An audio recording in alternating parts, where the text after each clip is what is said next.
Welcome to our channel, and more importantly, welcome to another free stock market breakdown video that we release every Sunday at 2 p.m. Eastern Standard Time. In these breakdowns, we will cover the latest news developments that will affect the market, as well as break down the broad market and other instruments for opportunities that may be brewing this upcoming week. Remember to drop a thumbs up on this video and subscribe to our channel if you like the content. Also remember to turn on your channel notifications so that you are notified every time we upload a video. Follow us on social media to keep up with our educational content and so you never miss any important market news. All important links to our channels are in the description below. So let's get right into it. I'm going to begin this video by talking about probably the biggest news of this week, and that is that Joe Biden has been elected the 46th president of the US, beating Donald Trump in the race. So we had significant volatility in the markets due to this and following this news. Also, we had volatility before the news broke, but people had figured that Biden was going to win, and of course the markets had to react to that. Additionally, we had a little bit of a flip with analysts originally projecting that the Senate was going to have a Democratic majority, but now we can see that it's more than likely going to turn out that the Republicans will retain the majority in the Senate. So this will have implications on the markets, and I'm going to do an individual video talking about Biden's policies and how they should affect the markets, and additionally how the new Senate majority will affect the markets going forward, because long term those have a huge impact on which direction the market will go. But for now, we're going to enjoy the little bit of the market volatility that has come due to this news, because I have seen in the charts that there are significant trading opportunities still that exist because of this development. And moving across to our charts, as you can see here, we have our S&P 500 chart. And if you remember our breakdown from last week where price was sitting right here, we had two options that we were looking at because we were at a decision point. Either we had a break below this red zone, our daily zone, and that this would have signified much more downside momentum in the markets, or we would have had a big momentum push up from this area. And that was actually the call that I made last week, is that I didn't think we was going to break below this zone, but rather we was going to have a big momentum push to the upside. And I'll link that video within this video just so that you guys can see that I did say that we would have a big momentum push from here, because I knew that there were a lot of buy orders being placed in this zone. But we are sitting on top of a huge level of structure. I know a lot of investors right now are placing buy orders here just because of where we are and how important this level is. But be very careful, because of course any little bit of news in this type of market can send markets in either direction, and you don't want to get caught on the wrong side. This, combined with the fact that the presidential election was happening, was definitely a big positive for the market, and the fact that Biden won pushed the markets even higher. In my opinion, I think that there's one trading opportunity to be made in the S&P 500 because we've had quite an extensive rally over the past week, and I do think that we are due a retracement back into this gray zone. So how this trading idea would look like is that if we drop down to the 1 hour time frame, I'm going to highlight our last zone that we broke through, and essentially the trade idea that I'm looking at is the retracement back to this gray zone, and it would look something like a break of price below this yellow zone, a retest of that zone, and then a momentum push back down into this gray zone. Now from this gray zone, I'm 100% expecting a big bounce to continue the bull market from this area. But this is just a small intra-week opportunity that we could capitalize on if our entry criteria are met. So essentially, I would take this trade from the retest of our yellow zone, and this would give us a 2.1 risk to reward ratio.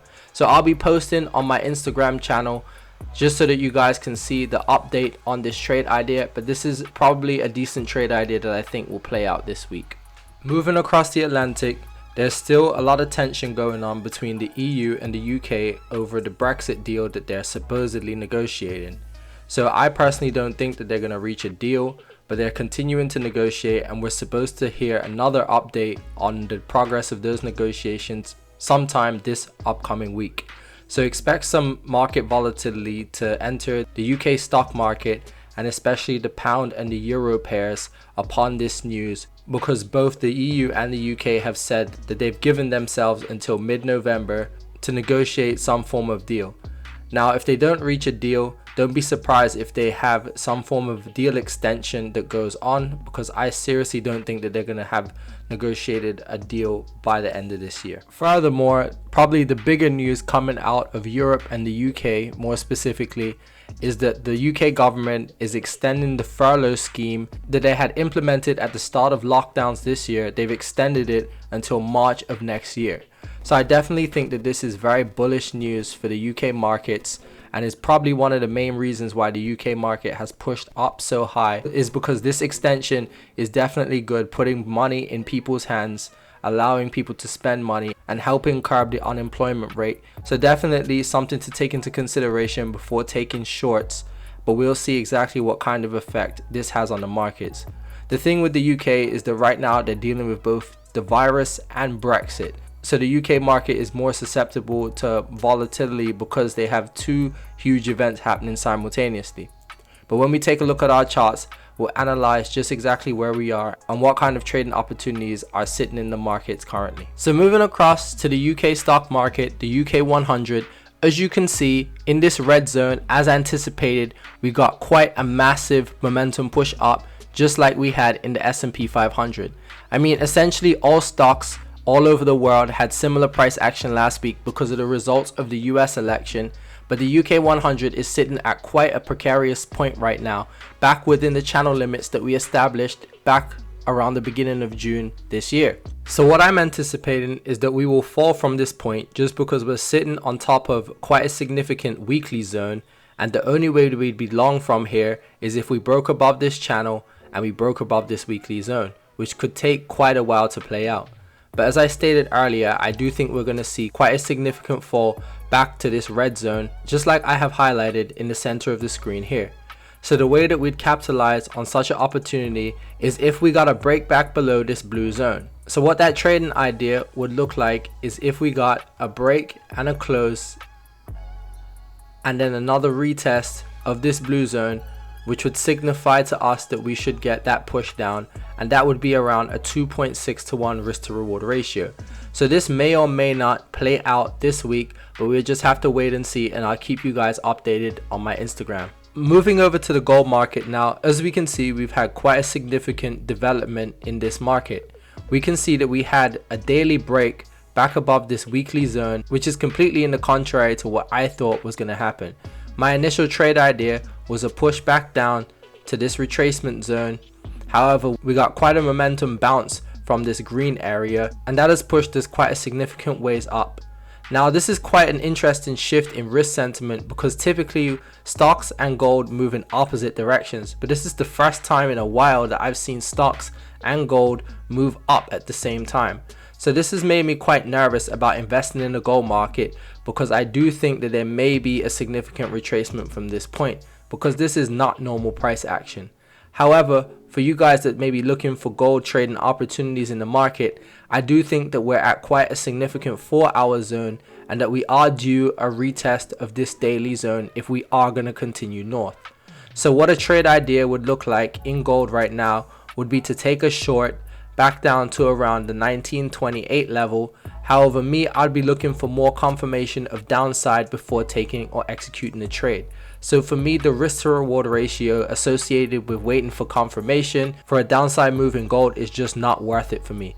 I'd say be a little bit careful now with taking any short-term positions in gold, just because of the volatility and the shift in risk sentiment. However, if you see my gold video, you'll know that long-term I am very bullish on gold. However, gold has a mind of its own, so just be careful out there. And for you guys that like to trade currencies, this week I'm going to analyze the USDJPY.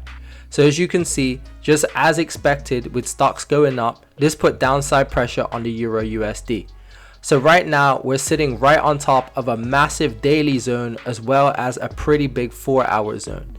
So with that being said, I do think that we will see an upside momentum push in the USDJPY, possibly up to the 104.20 level, just to have a retest of this significant zone. As you can see, we had quite a number of bounces off this 104.20 zone, so it has pretty large significance in this pair. So a retest of this zone would validate this downside move that we've seen. So because that's the only trading opportunity in the pair right now, I would be waiting for us to break the anchor and I'll explain what an anchor is in another video, but essentially for us to break this gray area and have a push up to the 104.20 level, which is a gain of about 34 pips. Now, with me who likes to keep quite a tight stop loss, I'd be looking for around a 2-to-1 risk to reward ratio trade out of it. But in order to confirm this move, I'll be waiting for price to push up into this zone, break it, retest it, and then continue back up to the 104.20 zone. So if we don't get that break of the 104.20 zone and we don't get the retest, I will not be taking this trade. Keep in mind that the USDJPY is another one of those bankers' paradise and is heavily manipulated, so it's very susceptible to having retail traders lose money within this pair. So although not my favorite pair to trade, this is the trading opportunity that I have seen in the markets that I will be waiting for that is high probability. So with that being said, this concludes another week of our stock market breakdown on our channel. Thank you to all who took the time to watch this breakdown, whether it be in part or the entirety of the breakdown. I aim to continue to develop these breakdowns and bring even higher quality content to the channel in the coming weeks. I also post educational content on the channel every Tuesday, so keep an eye out for that. It's suitable for both beginner and experienced level traders. If you haven't already, help us out by dropping a like on the video and subscribe to the channel so that you don't miss out on any of our future videos. Thanks and peace out.